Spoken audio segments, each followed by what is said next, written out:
been an unusually mild winter so far, but that doesn't mean people aren't spending more time outside during the coldest of our winter months. With the ongoing pandemic, many of us are spending more time indoors, and that may lead to children not being as active as they probably should be. And Heather Weisbeck joins us from Red Door Pediatric Therapy to give us some ideas on how to keep our children active. Good morning, Heather. Good morning. Like Hope said, we've had an unusually mild winter so far, but talk to us why it's important for kids to stay busy during the winter. Yeah, when it starts to get cold and we're not able to go outside and get some exercise, these activities will be important for us to keep our mind working, as well as to get that exercise throughout the day. It also helps parents to prevent boredom and they're getting in trouble. Sometimes those kids, when they're bored, they are more likely to get in trouble.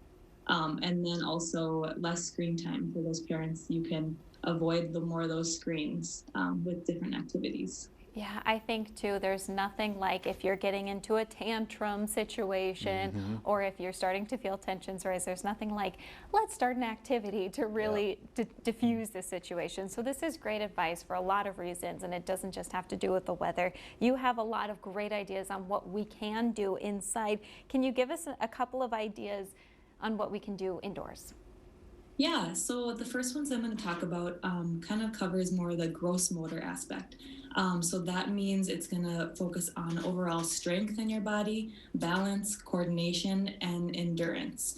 And some activities you can do inside would be, if you have a big space, you can do like inside tag. You can play hide and seek. You can make it more wintry based as Snowman Says instead of Simon Says, something fun.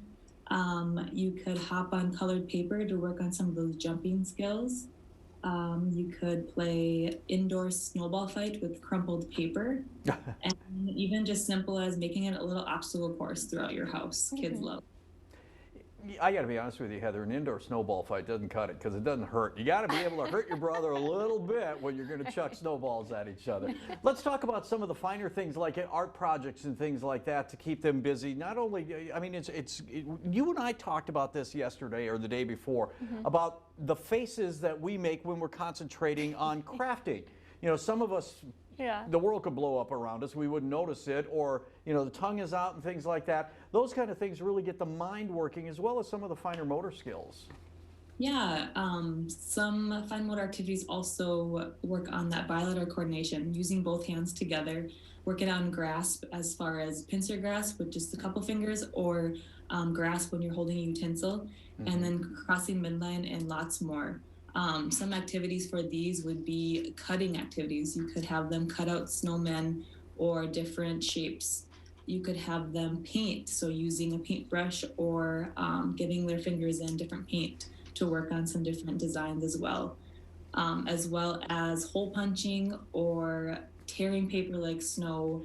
And then if your kids aren't as much into craft-like activities, even Legos or anything small that they have to use their fingers for.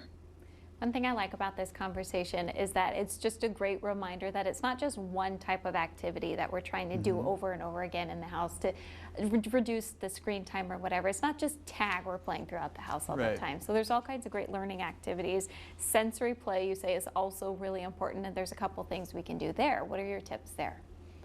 Yeah, so sensory play can either target that tactile, so that touch input, auditory by hearing things, and then even oral input, things in our mouth and taste. So some different tactile input that you can have for your kids is get like a sensory bin. And sensory bins are nice because you can get anything from in your house, from cotton balls to beans to rice, anything that has different texture, and they can play in it and kind of receive different input that way. As well as if we have snow, you can grab some and put it in your tub or put in a bin and play with that to have some more of that tactile input. As far as auditory, you could put on some fun music and dance to that. So you also get that gross motor activity in there as well. And then for that oral input, you could, make some fun ices or make something wintry based for the mouth. Good idea. One of the things that you touch on too is developing motor skills, whether they were bigger skills or more fine skills. Talk about the importance of that. As far as these gross motor, fine motor, and sensory activities, they're not just important to be able to balance on one foot or to use that pincer grasp, but these go into more of a functional aspect. So as you get older, you need to be able to complete self-cares such as dressing and teeth brushing and bathing. And as far as dressing, when you need to button a shirt, you need to be able to use both hands and be able to complete buttons or zippers. As well as when you're putting on pants, you need to be able to stand on one leg and pull up your pants or put it on one leg. As well as teeth brushing, you need to be able to use your grasp on your toothbrush when you're brushing. Sure. So these go more into a functional based for self-cares. Can I dive into that just a little deeper 1 second? Dress up is a really fun activity at my house right now. Is that a good way to start practicing some of those? It's more than just getting dressed in the morning. Yes, definitely. It teaches those fine motor, gross motor, and even sensory because they'll be able to tolerate those different clothing on them. So they can tolerate them when they really need to get dressed. Okay, great. Okay, where do we find you guys at Red Door Pediatric Therapy if we have more questions?